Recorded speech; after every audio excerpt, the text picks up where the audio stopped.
Hello friends, welcome to Abhipedia powered by Abhimanyu. So in this video, we are going to discuss previous year questions of general knowledge for the Punjab Principal exam. तो पिछले साल Punjab principal exam में जो general knowledge से questions पूछे गए थे उसकी एक और वीडियो है जो आप देख सकते हैं. सो ये दूसरी वीडियो है. तो there were total of 40 questions asked in that exam from general knowledge. उसमें से 20 क्वेश्चंस हमने पहली वीडियो में डिस्कस किए हैं और बाकी के बचे हुए 20 क्वेश्चंस जो हैं वो हम इस वीडियो में डिस्कस करने वाले हैं. So without wasting any time let us get into it. The first question is the enforcement directorate of finance ministry is responsible for. चार ऑप्शंस दिए हुए हैं. Number 1, enforcing the provisions of FEMA, that is the Foreign Exchange Management Act. Foreign Exchange Management Act, ये सही है. Second, collection of intelligence regarding possible cases of money laundering, ये भी option सही है कि मनी लॉन्ड्रिंग के केसेस में जो भी इंटेलिजेंस गैदरिंग होती है वो भी एनफोर्समेंट डायरेक्टोरेट करता है. Third option, assessment of cases of evasion of income tax. अब देखिए इन्फोर्समेंट डायरेक्टोरेट जो है वो इनकम टैक्स से कंसर्न्ड नहीं होता है. So the third option is wrong. Fourth option, confiscation of property of crimes under the PMLA. Now PMLA is the prevention of money laundering act. तो ये ऑप्शन भी आपकी करेक्ट है. So your answer will be 1, 2 and 4. So option C is the correct answer. तो ये question आप देख सकते हैं, ये पॉलिटी और गवर्नेंस से आया हुआ टॉपिक है directly. So ministries and the bodies under those, और उन बॉडीज में से फाइनेंस मिनिस्ट्री के अंडर आती है इन्फोर्समेंट डायरेक्टोरेट, और उसके फंक्शन से ये क्वेश्चन आपका बना है. सो पिछली वीडियो में हमने मोस्टली हिस्ट्री और पॉलिटी के क्वेश्चंस डिस्कस किए थे और कुछ कल्चर के. इस वीडियो में हम जो बाकी के क्वेश्चंस थे, ज्योग्राफी, गवर्नेंस या फिर इकोनॉमी के, वो सारे कवर करेंगे. सेकंड क्वेश्चन जो पूछा गया था, among the tax revenues of the union government the largest collection of tax. The largest collection of tax, कौन सा टैक्स है जो यूनियन गवर्नमेंट सबसे ज्यादा कलेक्ट करती है? A income tax, B corporation tax, C union excise duty और D customs duty. The correct answer is B corporation tax. Okay, तो बहुत ही ज्यादा फैक्चुअल क्वेश्चन है ये, डायरेक्ट इकोनॉमी से पूछा गया है. Next, the purpose of fiscal responsibility and budget management act, FRBM act, is among other things. यानी कि FRBM एक्ट के बहुत सारे पर्पसेस हैं, उसमें से एक जो प्राइमरी पर्पस है वो कौन सा है? Options are A, to regulate government borrowing, जो कि करेक्ट आंसर है. बाकी के ऑप्शंस भी देखते हैं. Option B, to allow urban local bodies to incur debts. अब देखिए कोई ऐसा लॉ नहीं होगा जो किसी अर्बन लोकल बॉडी को या किसी भी गवर्नमेंट को डेट इनकर करने के लिए एनकरेज करे, तो ये बिल्कुल ही एलिमिनेट करना है आपको option. Third is to make state governments responsible for the implementation of central schemes. देखिए ये जो एक्ट है इसके नाम से पता चल रहा है ये फिस्कल रिस्पॉन्सिबिलिटी के लिए है, राइट. तो यहां पर स्कीम इंप्लीमेंटेशन की रिस्पॉन्सिबिलिटी के लिए नहीं, फाइनेंसेस को रिस्पॉन्सिबली मैनेज करने के लिए है ये एक्ट. तो इसका मतलब स्कीम्स वर्ड आ गया. So this option is also incorrect, right. So none of the above और to regulate government borrowing is the two likely options. अब यहां पर अगर आपको इस एक्ट के बारे में नहीं भी पता है, just by the wording of this particular act you can guess कि फिजिकली गवर्नमेंट को ज्यादा रिस्पॉन्सिबल बनाने के लिए और बजट की मैनेजमेंट को अच्छा करने के लिए ये एक्ट पास किया जा रहा है, fiscal responsibility and budget management. तो जो पहला ऑप्शन है टू रेगुलेट गवर्नमेंट बोरोइंग, मतलब ये एक्ट जो है कुछ चीजों को रेगुलेट करने की कोशिश करेगा. तो of course option A is your most likely answer. तो अगर आपको एग्जैक्ट आंसर नहीं भी पता, this question looks a bit difficult, but अगर आपको ये आंसर नहीं भी पता तब भी आप directly going by the word of the question you can guess the answer correctly. तो इकोनॉमी से इजी क्वेश्चंस पूछे गए थे.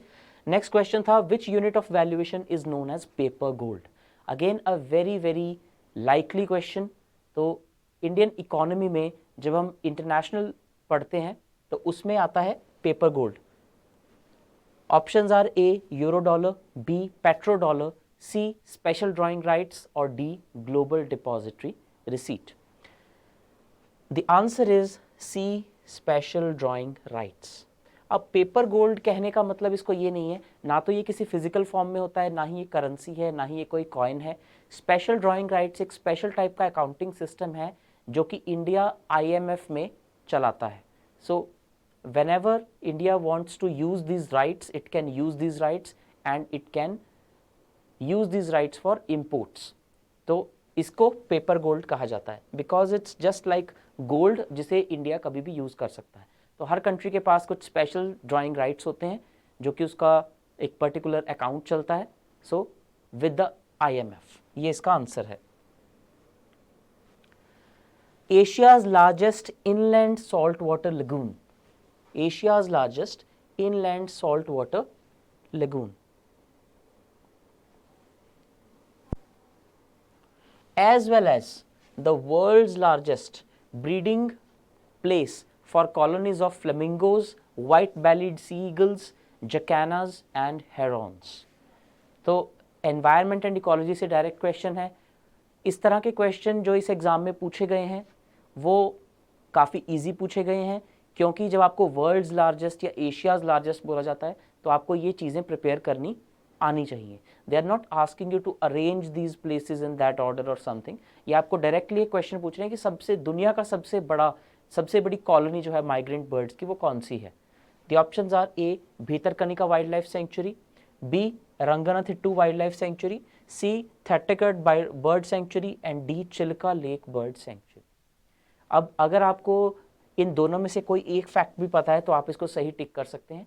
जो पहला फैक्ट है Asia's largest inland salt water lagoon, तो आपको पता होना चाहिए कि जो चिल्का लेक है, Chilka lake in Odisha is India's largest salt water lake, inland salt water lake. तो इसी से आपको आइडिया हो सकता है that this is the correct answer. So Chilka lake bird sanctuary in Odisha is Asia's largest saltwater lagoon and world's largest breeding ground for these particular birds. Next question.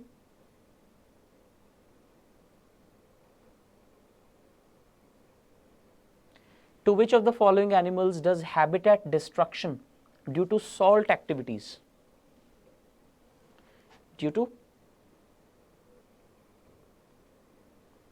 salt activities poses a constant threat. इनमें से किस जानवर को salt activities की वजह से सबसे बड़ा threat है? The options are A. Indian wild ass, B. Estuarine crocodile, C. dugong और D. Indian bison. Salt water area में जो जानवर पाया जाता है that is Indian wild ass. तो जो गुजरात का कच्छ वाला इलाका है वहाँ पर इंडियन वाइल्ड एस पाया जाता है और सॉल्ट वाटर एक्टिविटीज़ की या सॉल्ट एक्टिविटीज़ की वजह से इसको एक थ्रेट बना हुआ है। So the answer is A, Indian wild ass. Seventh question, which of the following solvents is used in refrigeration and is also known as the culprit of ozone layer depletion? यानी कि ये आपका ecology से direct question है, environment and ecology से, कि कौन सा इसमें से केमिकल है जो कि रेफ्रिजरेशन में भी यूज होता है और जो ओजोन लेयर डिप्लीशन के लिए रिस्पॉन्सिबल है। The options are A benzene, B chlorofluorocarbon, C carbon tetrachloride और D chloroform. The correct answer here is B chlorofluorocarbon और CFC।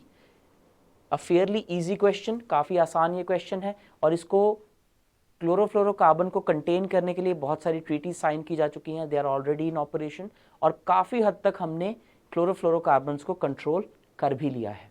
So B chlorofluorocarbon is the answer. 8th question, which of the following statements about compressed natural gas is not true? जो CNG होती है उसके बारे में इनमें से कौन सी बात सही नहीं है? Options are A, it is environmentally much cleaner than the other fossil fuels. ये स्टेटमेंट सही है, तो यहां पे उन्होंने पूछा is not true. This statement is correct. Option B, it is obtained during refining of crude oil. तो जो क्रूड ऑयल होता है, कच्चा तेल होता है, उसकी फ्रैक्शनल डिस्टिलेशन जब होती है तो उसमें से ये निकलता है ना। This statement is not correct, तो ये आपका आंसर हो जाएगा, क्योंकि जो कंप्रेस नेचुरल गैस है, जो CNG है, ये नेचुरल गैस को कंप्रेस करके बनती है, ना कि क्रूड ऑयल से. So natural gas and crude oil are two different fossil fuels.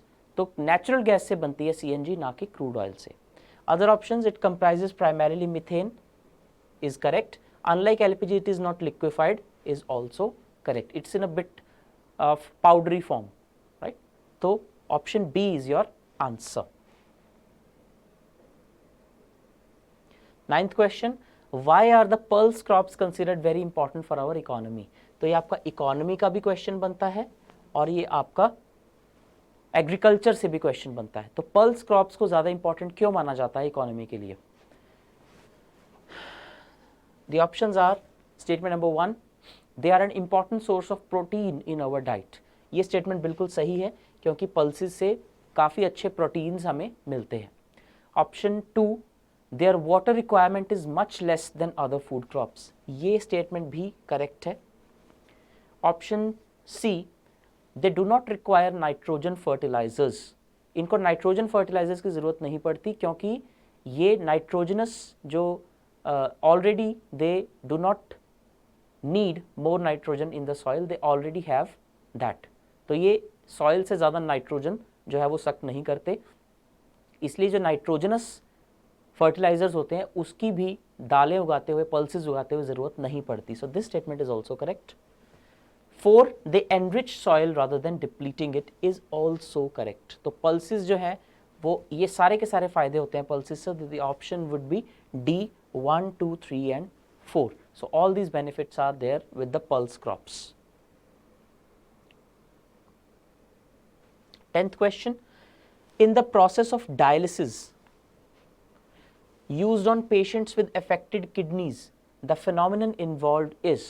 Dialysis एक ऐसा process है जिसमें जिन patients की kidneys खराब हो गई होती हैं, उन kidneys को, because kidneys का main function होता है blood को purify करना, तो अगर किडनीज खराब हो गई हैं तो ब्लड को प्योरीफाई करने के लिए एक प्रोसेस यूज किया जाता है which is known as dialysis. तो डायलिसिस में ब्लड को प्योरीफाई किया जाता है. तो ब्लड को प्योरीफाई करने के लिए कौन सा प्रोसेस यूज किया जाता है? The options are A, diffusion, B, absorption, C, osmosis और D, electrophoresis. The answer here is C, osmosis. Osmosis एक ऐसी टेक्निक है, इनफैक्ट जो आजकल घरों में हम लोग रिवर्स ऑस्मोसिस टेक्निक से पानी को साफ करते हैं, RO सिस्टम्स जिन्हें हम कहते हैं. So osmosis is a technique in which the liquid is passed through very very tiny, you can say filters, जिसकी वजह से वो प्योरीफाई हो जाता है. So this is the process which is followed in dialysis as well. 11th question, radiocarbon dating is used to estimate the ages of what. किस चीज़ की as को एस्टिमेट करने के लिए रेडियो कार्बन डेटिंग यूज़ की जाती है? जैसे हम बता सकते हैं कि ये इतने हज़ार साल पुरानी चीज़ है, इतने लाख साल पुरानी, या फिर इतने मिलियंस ऑफ ईयर्स पुरानी है. तो उसमें से रेडियो कार्बन डेटिंग किसके लिए यूज़ की जाती है? A, babies, B, fossils, C, rocks और D, ancient buildings. The answer here is B, fossils. So जो कोल, पेट्रोलियम, क्रूड ऑयल, इनकी एज को डिटर्मिन करने के लिए, या जो फॉसिल्स हमें मिलते हैं, कुछ पुराने कैरकसेस या फिर dead bodies of plants, animals and human beings, उनकी एज को डिटर्मिन करने के लिए रेडियो कार्बन डेटिंग यूज की जाती है. Next question, most of the explosions in mines occur due to. जो माइंस होती हैं उनमें जो एक्सप्लोजन या ब्लास्ट होते हैं वो क्यों होते हैं? कौन से केमिकल्स एंड इनके रिएक्शन की वजह से ये जो ब्लास्ट हैं वो होते हैं? The options are A, hydrogen and oxygen, B, methane with air, C, oxygen with acetylene और D, carbon dioxide with methane. तो इसका करेक्ट आंसर है B, मीथेन विद एयर. तो जो माइंस होती हैं उनमें मीथेन ट्रैप्ड होती है, तो वो मीथेन जब एयर के साथ कांटेक्ट में आती है तो कई बार इस तरह का केमिकल रिएक्शन होता है जिससे कि एक्सप्लोजन हो जाता है. So methane which is CH4 and air जिसमें कि सारे कंपोनेंट्स हैं, right, 80%, 78% of it is nitrogen, around 21% is oxygen, then there are other gases like argon, carbon dioxide. तो एयर के साथ जब मीथेन का रिएक्शन होता है then sometimes explosions occur. 13th question, which of the following statements is false about electoral bond scheme? अब ये question आपका इकोनॉमी और उस वक्त के जो करंट अफेयर्स हैं उससे रिलेटेड है, राइट? सो इलेक्टोरल बॉन्ड स्कीम जो कि करीब 2 साल पहले लॉन्च की गई थी, तो उसके ऊपर ये क्वेश्चन, क्योंकि ये पिछले एग्जाम का क्वेश्चन है तो ये करंट अफेयर्स से क्वेश्चन बनता है। तो जितनी भी रीसेंट इकोनॉमी की न्यूज़ चल रही हैं जिनमें कोई स्कीम गवर्नमेंट ने लॉन्च की हो उसके ऊपर आप क्वेश्चन एक्सपेक्ट कर सकते हैं। The statements are, number 1, it aims to cleanse the system of political funding in India. Basically electoral bond scheme थी क्या कि कोई भी इंसान जो किसी पॉलिटिकल पार्टी को डोनेशन देना चाहता है वो उसके लिए एक बॉन्ड खरीद सकता है और उससे इलेक्टोरल एक्सपेंसेस जो हैं वो किए जा सकेंगे, यानी कि पार्टीज को डायरेक्टली वो पैसा जाएगा। So it was a way to transparent the funding to the political parties. तो जो पहला पॉइंट है, it aims to clean the system of political funding in India, that is correct. Second point, they can be purchased only by the high net worth individuals. high net worth individuals मतलब जो बहुत अमीर लोग होते हैं, basically जिनकी एक महीने की, एक साल की जो कंबाइंड इनकम है वो 1 करोड़ से ऊपर होती है, दे आर HNIs और हाई नेट वर्थ इंडिविजुअल्स। लेकिन ये स्टेटमेंट गलत है क्योंकि any one can purchase electoral bonds, any person can purchase electoral bonds, इस पर कोई भी रिस्ट्रिक्शन नहीं है। Third option, electoral bond is for funding of all the political parties in India. तो ये भी जो स्टेटमेंट है ये गलत है बिकॉज ये सभी के सभी पॉलिटिकल पार्टीज को फंड करने के लिए नहीं है। All answer is not, the word here is all which is not correct. तो सारी की सारी पॉलिटिकल पार्टीज फंड नहीं होंगी, सिर्फ वो पॉलिटिकल पार्टीज फंड होंगी जो इलेक्शन कमीशन ऑफ इंडिया के साथ रजिस्टर्ड हैं, which are registered with election commission. बाकी जो अनरजिस्टर्ड पार्टीज हैं उनको फंडिंग नहीं मिलेगी। तो क्वेश्चन आपको पूछ रहा है फॉल्स स्टेटमेंट्स, तो फॉल्स स्टेटमेंट्स हैं second and third. So the answer here is second and third. देखिए आपको ये वर्ड फॉल्स और करेक्ट बहुत ध्यान से पढ़ना है क्वेश्चन में, क्योंकि अगर हमने ये वर्ड ना पढ़ा होता तो आपने देखना था कि फर्स्ट स्टेटमेंट सही है, you could have ticked only one as the option, but क्योंकि क्वेश्चन फॉल्स स्टेटमेंट्स पूछ रहा है so the answer is exactly opposite of what you are thinking. तो आंसर हो जाएगा 2 and 3। Okay, so read the question very very carefully.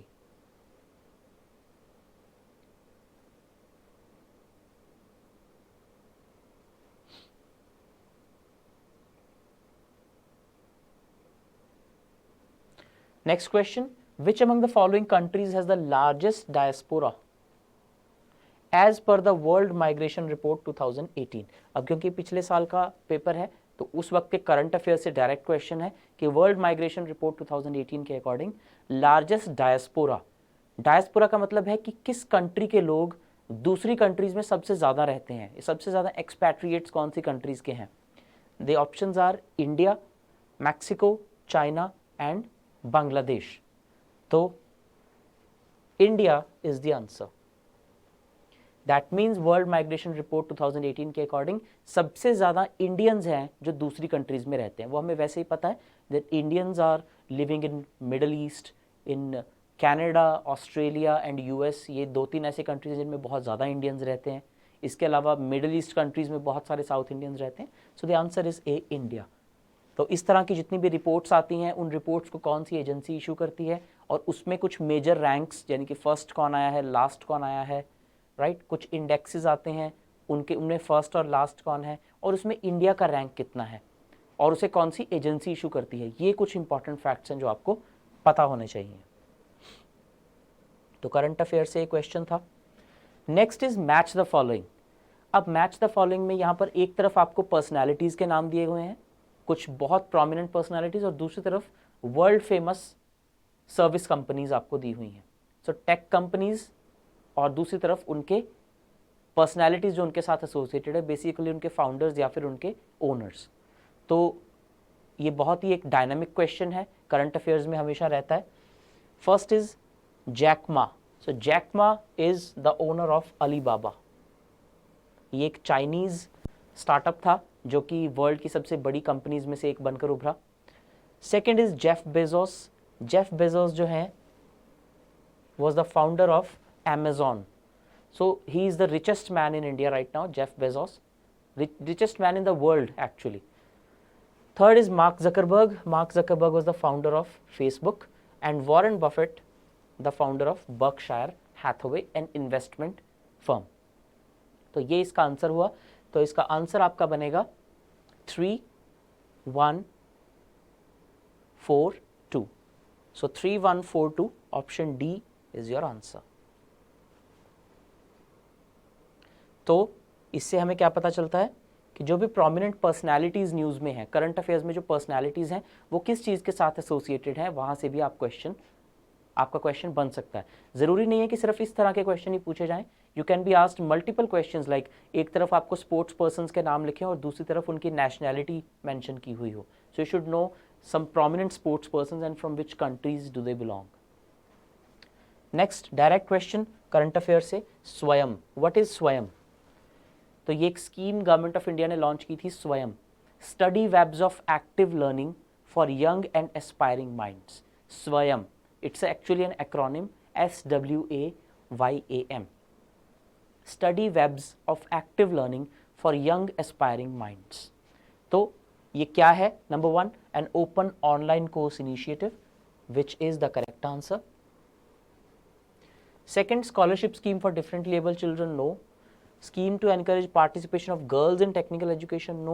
Skill development scheme for those engaged in traditional crafts and arts, no. So study webs of active learning, यानी कि web के through active learning उन लोगों के लिए जो कि young हैं, एस्पायरिंग माइंड्स वाले हैं, यानी कि ऑनलाइन लर्निंग इनिशिएटिव है ये Swayam. So direct question from government schemes and interventions है. Next question, choose the correct option. एक और गवर्नमेंट स्कीम के ऊपर ऑप्शन, यानी कि गवर्नमेंट स्कीम्स आपको अच्छे से करनी है. Now here the scheme is Diksha. तो 2 स्टेटमेंट्स आपको दी हुई हैं. Number 1, Diksha is a national digital infrastructure for students, जो कि गलत है. यहाँ पे स्टूडेंट्स नहीं, टीचर्स होना चाहिए था. जो दीक्षा है ये टीचर्स के लिए एक नेशनल डिजिटल इंफ्रास्ट्रक्चर बनाया गया है. That means statement 1 is wrong. Second statement, Diksha will provide teacher training courses and resources. So teachers को ये ट्रेनिंग देने के लिए है, उनको रिसोर्सेज देने के लिए है. Statement number 2 is correct. So the option is only 2. So Diksha is a teacher training programme and to provide resources to the teachers. तो ये आपका करेक्ट आंसर हो जाएगा. तो 2 क्वेश्चन हो गए जो आपके डायरेक्टली स्कीम से पूछे गए हैं. Next is, where is the headquarters of court of arbitration for sport. Court of arbitration for sport.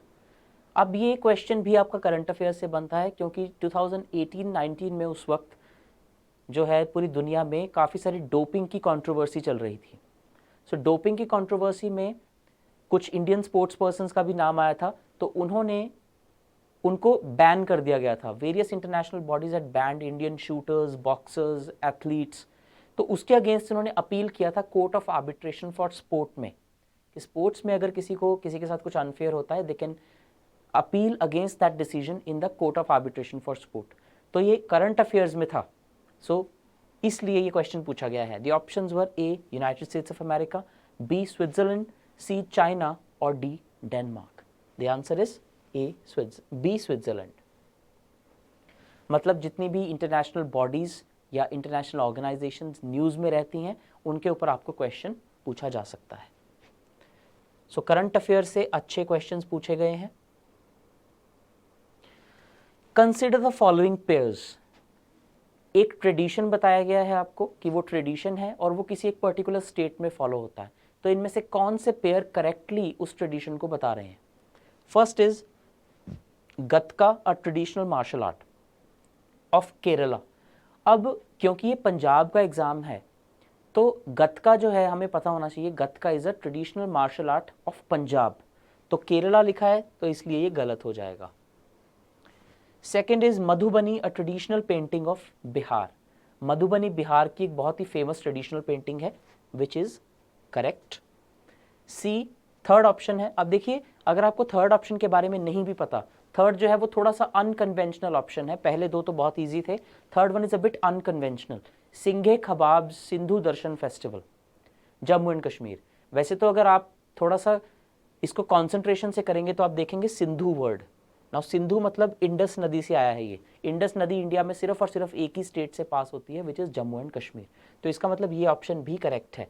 लेकिन अगर आपकी कीन नज़र नहीं है, तो अगर आपको थर्ड ऑप्शन के बारे में नहीं पता, then how can you eliminate options? Let's C.